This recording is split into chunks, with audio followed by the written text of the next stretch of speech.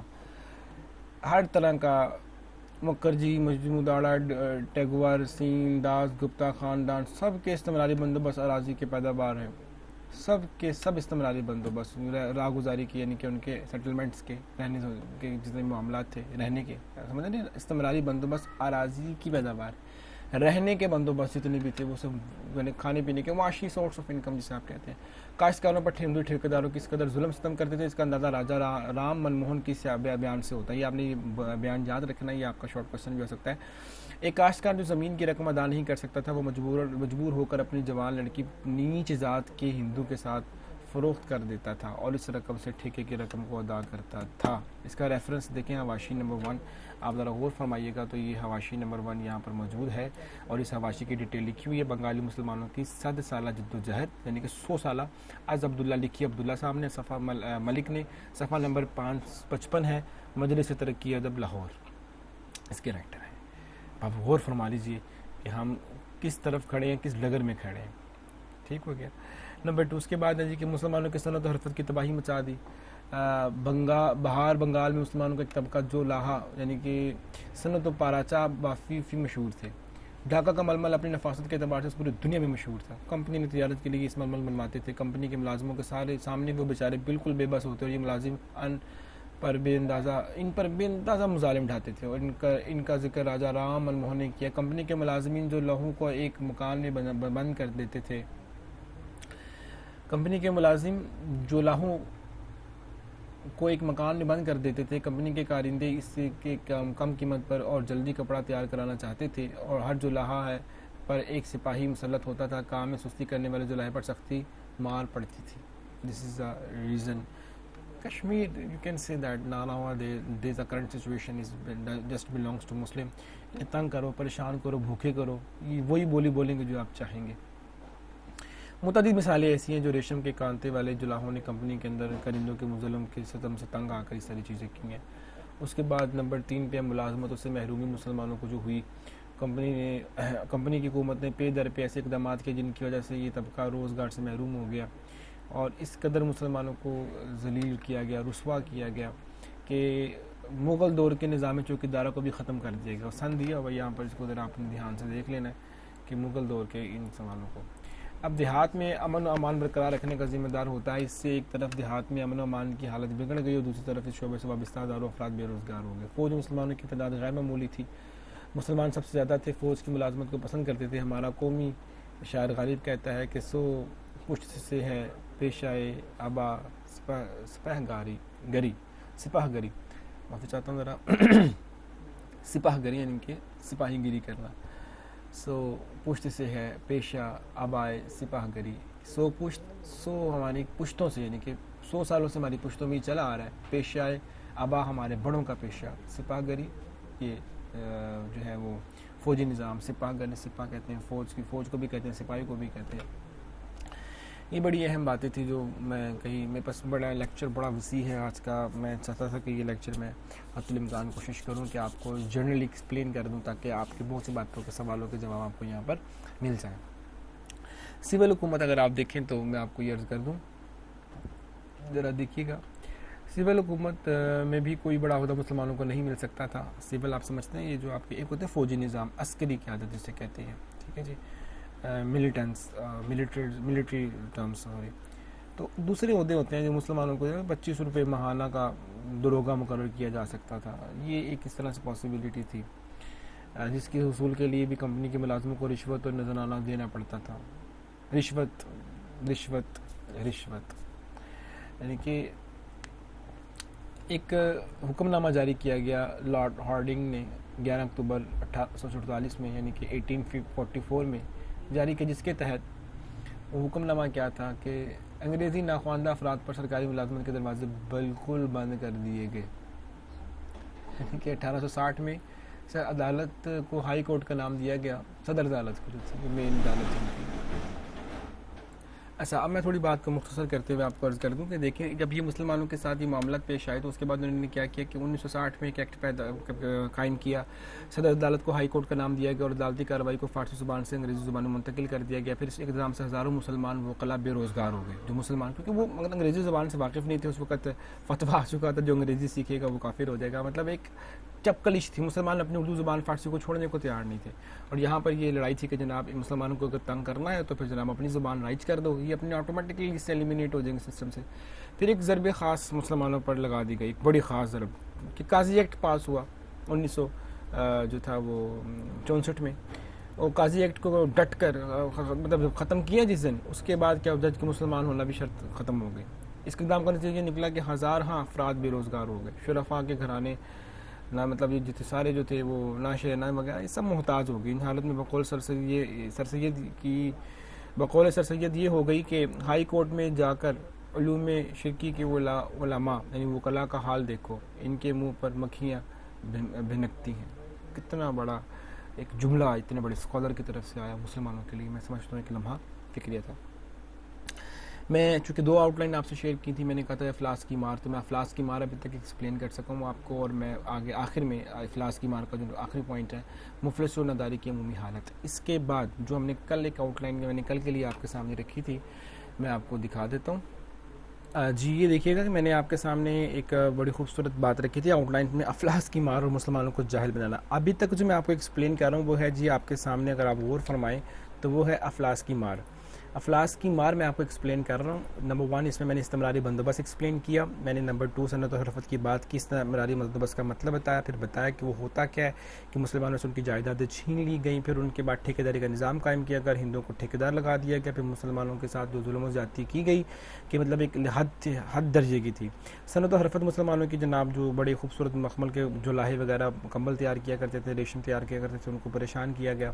پھر اس کے بعد ملازمتوں سے محروم کیا گیا. وہ کس طرح سے کیا گیا جناب؟ ان کو کوئی نوکری نہیں دیتے تھے.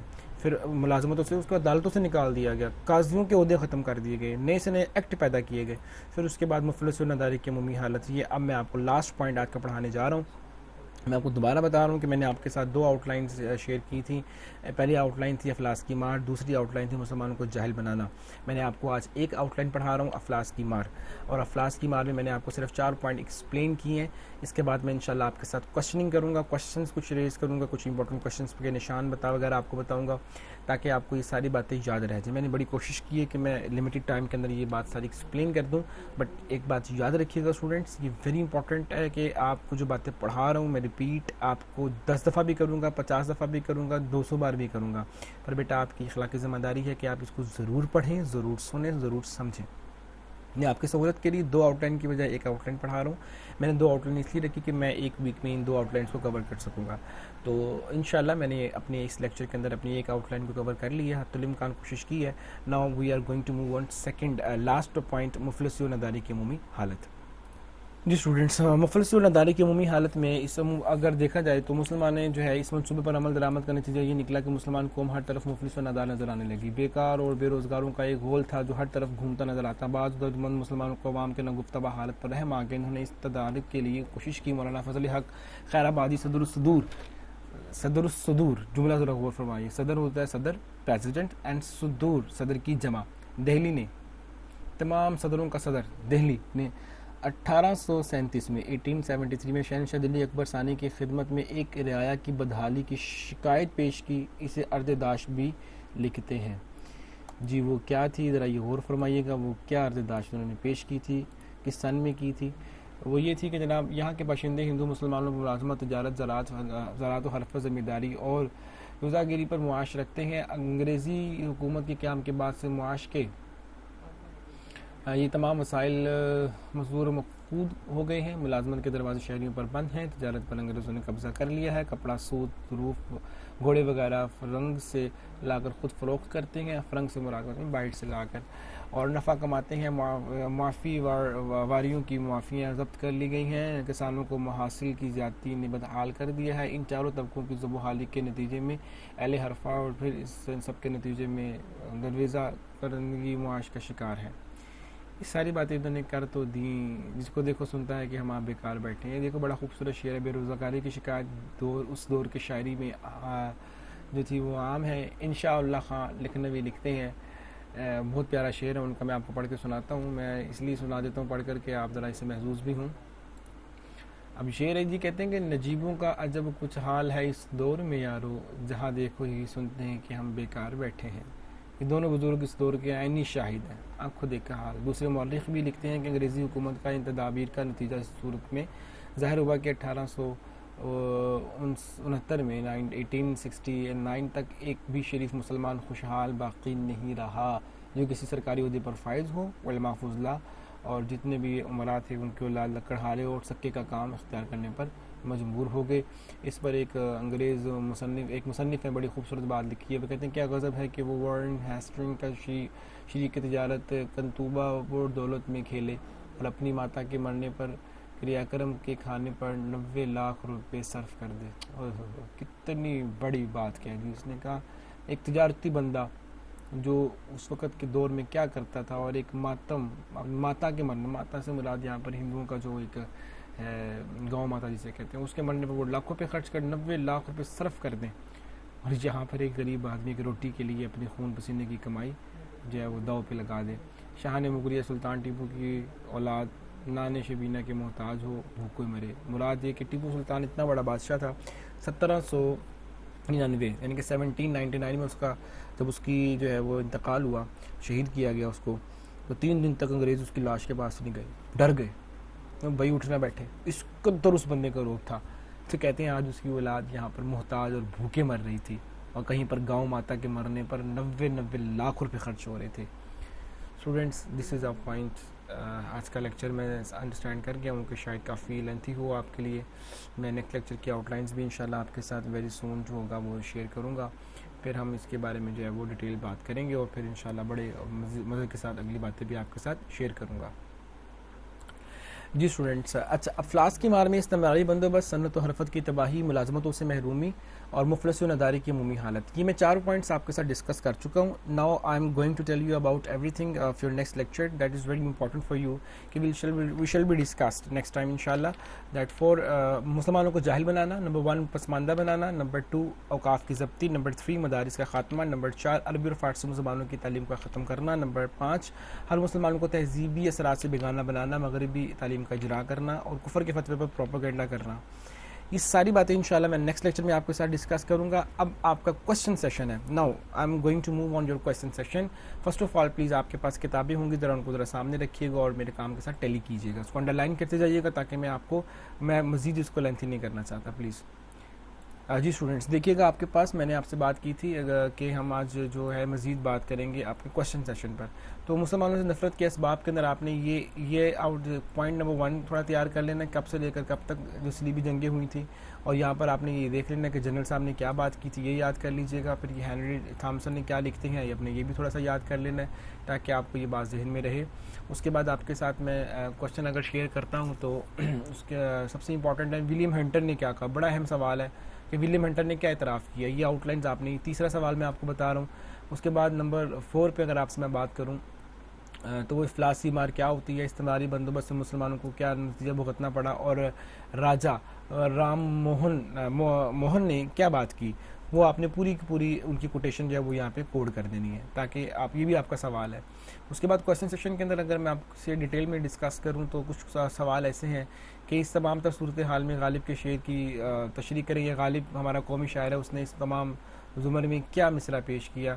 تو یہ صرف یاد رکھنے کے لیے ہے، شاید کوشچن نہیں ہے، صرف یاد رکھنے تاکہ آپ اپنی جب بات لکھ رہے ہوں تو تقویت پہنچانے کے لیے یہ بات تھوڑی سی پازیٹیولی بھی ڈسکس کر سکتے ہیں. اس کے بعد اگر ہم تھوڑی سی اور بات کریں تو کہاں پر جو ہے کس صوبے کا جو مطلب صنعت و پراچہ بانی مشہور تھی، کس کی صنعت و پراچہ بانی مشہور تھی، وہ آپ نے یہاں پہ مجھے مشہور تھی، یہ آپ نے مجھے کلیئر کر دینا. یہاں پر بھی اس کا ایم سی کیوز کے طور پہ بھی یہ سوال پوچھا جا سکتا ہے.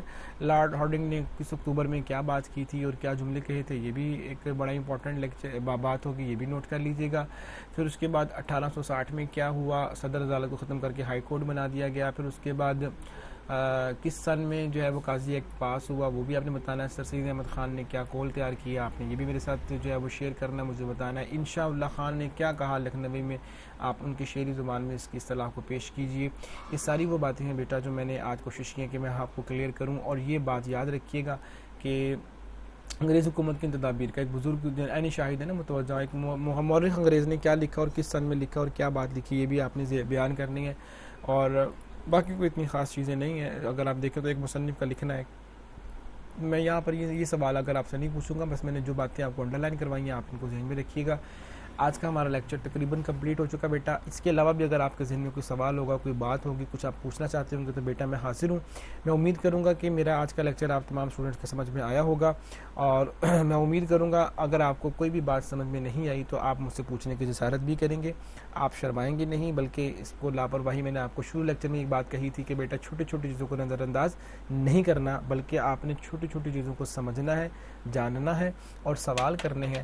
باقی ساری ڈسکشن میں آپ کے ساتھ انشاءاللہ آپ کے کوسچن سیشن میں ہی کروں گا. آپ کے جو سوالات ہوں گے یہاں پر سمجھنے کے بعد، سننے کے بعد، ڈیل کرنے کے بعد آپ نے میرے ساتھ وہ ڈسکس کرنے ہیں انشاءاللہ. I will be definitely guide you 100%. میں نے آج اس بار آپ کو کوسچن سیشن میں جو ہے وہ کوسچن بنا کے نہیں دے رہا، کیونکہ اس لیے میں نے سوچا کہ کچھ کام آپ کے بھی ذمہ لگا دوں. میں نے ریکارڈ کیا لیکچر، میں نے آپ کو ڈیٹیل سے گائیڈ کیا لیکچر میں، لیکچر کی آؤٹ لائنس پرووائڈ کی ہیں آپ کو. میں کوسچن اس لیے نہیں پرووائڈ کر رہا کہ اگر سب کچھ میں پرووائڈ کر دوں گا بیٹا تو پھر آپ اس کو پڑھیں گے کس طرح سے. تو یہ آپ سمجھ لیں کہ آپ کے اسائنمنٹ سمجھ لیں، آپ کا ہوم ورک سمجھ لیں، یا آپ کی کلاس سمجھ چکے. اس ویک کی یہ دوسری کلاس ہے، سمجھ لیں دوسری اور آخری کلاس ہے. نیکسٹ ویک میں منڈے کو ہماری آپ کے ساتھ ملاقات ہوگی، منڈے ٹیوزڈے کو ملاقات ہوگی انشاءاللہ. نیکسٹ ویک میں ہماری ملاقات ہوگی، تو اس وقت تک آپ کے پاس ٹائم ہوگا تو آپ نے یہ کوسچن سارے تیار کر کے لانے ہیں. اور میں امید کرتا ہوں کہ آپ وہ ان کی کوسچن جو بنائے ہوں گے آپ نے ریٹرن، جو میں نے بتایا ابھی لیکچر کے اندر، آپ انہیں نوٹ کریں گے، ان کے آنسر نوٹ کریں گے اور مجھے جو ہے وہ اس کی جو ایڈموڈو ہے سافٹ ویئر، اس میں میرے کوشچن کرنے پر کہ کس کس بچے نے کوشچن بنایا، وہاں پر ان کی پکچر پوسٹ کر دیں گے میرے اس کمنٹ کے نیچے، تاکہ میں دیکھ بھی لوں کہ آپ لوگوں نے ہوم ورک کیا ہے کہ نہیں کیا. میں انہی کی بیسس پر آپ کے فرسٹ انالیسس کو جج کرنے کے بعد سیکنڈ انالیسس اسی پر دوں گا، اور مزید فردر آپ کو اس پر گائیڈ کروں گا. آپ کوشچن بنا کے لائیے اور کوشش کیجیے اس کے آنسر بھی بنا کے لائیں، تاکہ ہم آپ کے ساتھ ڈیٹیل میں ڈسکشن کر سکیں. اپنا خیال رکھیے گا، خوش رہیں، آباد رہیں، اللہ کریم آپ کی زندگی میں برکتیں آپ کو عطا فرمائے. اجازت دیجیے، خوش رہیں. السلام علیکم ورحمۃ اللہ.